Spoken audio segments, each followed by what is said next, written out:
नमस्कार मित्रांनो आणि मैत्रिणींनो, श्री स्वामी समर्थ. बऱ्याचदा काय होतं ना, आपण एका नात्यात असतो, सोबत राहतो, पण मनातून कुठेतरी आपल्याला जाणवत असतं की काहीतरी बदललंय. ते आधीसारखं प्रेम, ती ओढ आता उरली नाहीये. पण आपण स्वतःलाच सांगतो की नाही, माझं मन उगाच शंका घेतंय. पण खरं सांगू का, आपलं मन कधीच खोटं बोलत नाही.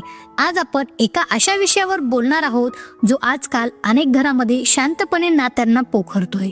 कारण काही नाती काळाच्या ओघात फक्त टिकून राहतात, पण त्यातलं प्रेम कधीच संपलेलं असतं. कदाचित तुमचं नातंही सध्या अशाच एका वळणावर उभं असेल, जिथे तुम्हाला प्रश्न पडलाय की समोरची व्यक्ती अजूनही तुमच्यावर पहिल्यासारखं प्रेम करते का. आपण अनेकदा स्वतःला सांगतो की ती व्यक्ती कामात व्यस्त असेल, कदाचित तिचा स्वभावच असा आहे, किंवा हे तर फक्त नात्यातलं एक पेज आहे. पण सायकोलॉजी सांगते की जेव्हा एखाद्याच्या मनातून तुमचं स्थान दुसरं व्हायला लागतं, तेव्हा ते अचानक घडत नाही. ही एक संत प्रक्रिया असते. ती व्यक्ती तुमच्या समोर असते, तुमच्याशी बोलते, कदाचित तुमच्यासोबत जेवतेही, पण तिच्या मनात तुमच्यासाठी असलेली ती ओढ, तो आदर आणि ती काळजी हळूहळू संपत गेलेली असते. हे सत्य पचवायला खूप कठीण असतं, कारण आपलं मन तेच बघतं जे त्याला बघायची इच्छा असते. पण आज या व्हिडिओमध्ये आपण अशा काही खुणांबद्दल बोलणार आहोत ज्या कदाचित तुम्हाला अस्वस्थ करतील, तुम्हाला राग येईल, पण त्या तुम्हाला एका मोठ्या भ्रमातून बाहेर काढतील. या अशा खुणा आहेत ज्या 90% लोक उशिरापर्यंत ओळखू शकत नाहीत. हा व्हिडिओ फक्त माहिती देण्यासाठी नाही, तर तुमच्या स्वतःच्या स्वाभिमानासाठी आहे. जर तुम्हाला वाटत असेल की तुमचं नातं आता फक्त ओझं बनलंय, तर हा व्हिडिओ शेवटपर्यंत नक्की बघा. कारण 11वा मुद्दा असा आहे जो नात्यातील पॉइंट ऑफ नो रिटर्न स्पष्ट करतो. पहिली खूण म्हणजे तक्रारीची जागा उदासीनतेने घेतलेली असते. सुरुवातीला जेव्हा एखादी व्यक्ती तुमच्यावर मनापासून प्रेम करते, तेव्हा ती तुमच्यावर रुसते, तुमच्याशी भांडते, तिला तुमच्या चुकीच्या वागण्याचा त्रास होतो. सायकोलॉजीनुसार भांडण हे जिवंतपणाचं लक्षण आहे, कारण तिथे अजूनही अपेक्षा जिवंत असतात. पण जेव्हा समोरचा माणूस पूर्णपणे शांत होतो, तेव्हा ती शांतता धोक्याची असते. आता तुम्ही उशीर आलात तरी त्याला फरक पडत नाही, तुम्ही कुणाशी बोलताय याबद्दल तो विचारत नाही, किंवा तुम्ही त्याचं मन दुखावलंय तरी तो चिडत नाही. तो फक्त ठीक आहे किंवा तुला जे वाटतंय ते कर असं म्हणून विषय संपून टाकतो. याला सायकोलॉजीमध्ये इमोशनल विथड्रॉल म्हणतात. जेव्हा एखाद्याला तुमच्याकडून कोणती अपेक्षा उरत नाही, तेव्हा तो भांडायचंही सोडून देतो. विचार करा, एखादा जुना रेडिओ जेव्हा वाजत नाही, तेव्हा तो आपण ठोकून दुरुस्त करण्याचा प्रयत्न करतो. पण जेव्हा आपण तो भंगारात टाकायचा ठरवतो, तेव्हा आपण त्याच्याकडे बघणंही सोडून देतो. नात्याचंही असंच असतं. ही उदासीनता सांगते की त्या व्यक्तीने आता तुमच्यात गुंतवणूक करणं बंद केलं आहे. दुसरी महत्त्वाची खूण म्हणजे नात्यातल्या शांततेचा बदललेला अर्थ. नात्याच्या सुरुवातीला जेव्हा तुम्ही दोघे शांत असायचात, तेव्हा ही शांतता सुखावह असायची. एकमेकांचे हात हातात घेऊन तासनतास न बोलता बसणंही खूप काही सांगून जायचं. पण आता ही शांतता तुम्हाला अस्वस्थ करते.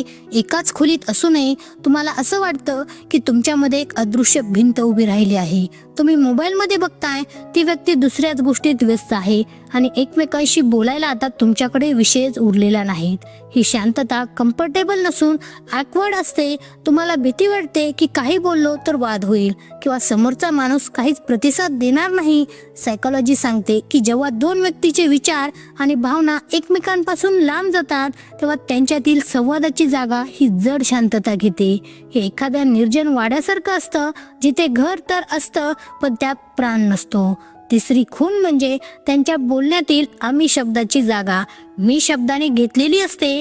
प्रेमात असलेल्या व्यक्तीच्या जगात आपण हे केंद्रस्थान असतं. उद्या काय करायचे इथपासून ते 5 वर्षानंतर आपण कुठे असू इथपर्यंत प्रत्येक स्वप्नात तुम्ही असता. पण जेव्हा प्रेम संपतं, तेव्हा त्यांच्या बोलण्यातून तुम्हाला हे गृहीत धरणं बंद होतं. ते त्यांच्या करिअरबद्दल बोलतील, त्यांच्या मित्रासोबतच्या ट्रिपबद्दल बोलतील, किंवा त्यांच्या स्वतःच्या भविष्याबद्दल बोलतील, पण त्यात तुमचं नाव कुठेच नसतं. समजा त्यांनी नवीन घर घेण्याचं ठरवलं आणि ते म्हणत असतील की मला तिथे राहायला आवडेल, ऐवजी आपण तिथे राहू, तर समजून जा की मानसिकदृष्ट्या त्यांनी तुम्हाला त्यांच्या भविष्यातून आधीच बाहेर काढलं आहे. हे बदल इतके सूक्ष्म असतात की आपल्याला ते पटकन लक्षात येत नाहीत. पण हेच बदल नात्याच्या अंताची पहिली पायरी असतात. आतापर्यंत आपण बघितलं की कसं संवाद आणि स्वप्नांमधून तुम्हाला बाहेर काढलं जातं, पण नात्यात असेही काही बदल घडतात जे तुमच्या अस्तित्वावरच प्रश्नचिन्ह उभं करतात. इथून पुढचे मुद्दे हे अधिक खोलवर जाणारे आहेत. ते वाचताना कदाचित तुम्हाला तुमच्या जोडीदाराचा चेहरा डोळ्यासमोर येईल. त्यामुळे खूप लक्ष देऊ नये का, कारण पुढचा मुद्दा तुमच्या स्वाभिमानाशी जोडलेला आहे. चौथी खूण म्हणजे तुमच्या शारीरिक उपस्थितीला आता फक्त एक औपचारिकता मानलं जातं. तुम्ही एकाच घरात राहता, एकाच टेबलवर जेवता, पण तुम्हाला सतत असं जाणवत राहतं की त्या व्यक्तीचं मन तिथे नाही. समोरची व्यक्ती तुमच्याशी बोलते, पण तिचं लक्ष तिच्या फोनमध्ये आहे किंवा ती तुमच्या नजरेला नजर देऊन बोलणं टाळत आहे. सायकोलॉजीनुसार ज्या व्यक्तीवर आपण प्रेम करतो तिच्याकडे आपलं लक्ष नैसर्गिकरित्या वेधलं जातं. पण इथे उलट घडतं. तुम्ही समोर असूनही त्यांना तुमच्या अस्तित्वाचा विसर पडतो. अनेकदा तुम्ही काहीतरी मनापासून सांगत असता आणि समोरून फक्त हूं, हां, बरं असे प्रतिसाद मिळतात. हे एखाद्या रिकाम्या भांड्यासारखं असतं, ज्याला कितीही वाजवलं तरी त्याचा आवाज पोकळच येतो. तुम्ही सोबत असूनही तुम्हाला जे एकटेपण जाणवतं ते जगातील सर्वात मोठं दुःख असतं. पाचवी खूण म्हणजे तुमच्या मताची किंमत पूर्णपणे शून्य होणे. नात्यात आदर हा प्रेमाचा पाया असतो. जेव्हा एखादी व्यक्ती तुमच्यावर प्रेम करते तेव्हा ती छोटे छोटे निर्णय घेतानाही तुमचं मत विचारते.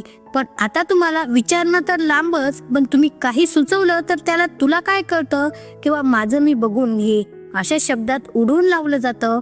तुमच्या सल्ल्याला आता त्यांना लुडबुड वाटायला लागते. रिअल लाईफ मध्ये बघायला गेलं तर समजा पूर्वी तो किंवा ती कपडे निवडताना तुम्हाला विचारायची, पण आता ते स्वतः सर्व ठरवतात आणि तुम्हाला साधं सांगतही नाहीत. जेव्हा तुमचं नात्यातलं महत्त्व फक्त एका प्रेक्षकासारखं उरतं तेव्हा समजून जा की त्या व्यक्तीच्या मनात तुमच्याबद्दलचा आदर संपला आहे. आणि जिथे आदर नसतो तिथे प्रेम कधीच टिकू शकत नाही. सहावी खूण म्हणजे तुमच्या दुःखाची किंवा त्रासाची त्यांना आता काहीच किंमत वाटत नाही. याला सायकोलॉजीमध्ये लॉस ऑफ एम्पथी म्हणतात. नात्याच्या सुरुवातीला तुमच्या डोळ्यात पाणी आलं की समोरच्या व्यक्तीचा जीव कासावीस व्हायचा, पण आता तुमचं रडणं त्यांना नाटक वाटतं किंवा त्यांना तुमचा राग येतो. तुम्ही आजारी असाल तर जा गोळी घे आणि झोप, इतकंच ते म्हणतात. तुमच्या वेदनांशी त्यांचं आता देणं घेणं उरलेलं नसतं. हे एखाद्या वाळवंटासारखं असतं जिथे तुम्ही कितीही पाण्यासाठी ओरडलात तरी फक्त प्रतिध्वनीच परत येतो. समोरच्या व्यक्तीचं हृदय आता तुमच्यासाठी पाषाण झालं आहे. ही खूण ओळखणं सर्वात सोपं असतं, कारण आपलं शरीर आणि मन अशा वेळी ओरडून सांगत असतं की आपण सुरक्षित नाही आहोत. आतापर्यंतचे मुद्दे ऐकून कदाचित तुमचं मन जड झालं असेल, पण हे सत्य आहे. पण याहूनही भयानक काही गोष्टी आहेत ज्या नात्यात स्पेस आणि प्रायव्हसीच्या नावाखाली लपवल्या जातात. पुढचे मुद्दे हे नात्यातल्या त्या अंधाऱ्या बाजूवर प्रकाश टाकतील ज्याबद्दल लोक बोलायला घाबरतात, पण ते जाणून घेणं तुमच्यासाठी आता अनिवार्य झालं आहे. सातवी खूण म्हणजे दुराव्याला स्पेसचं नाव देणं.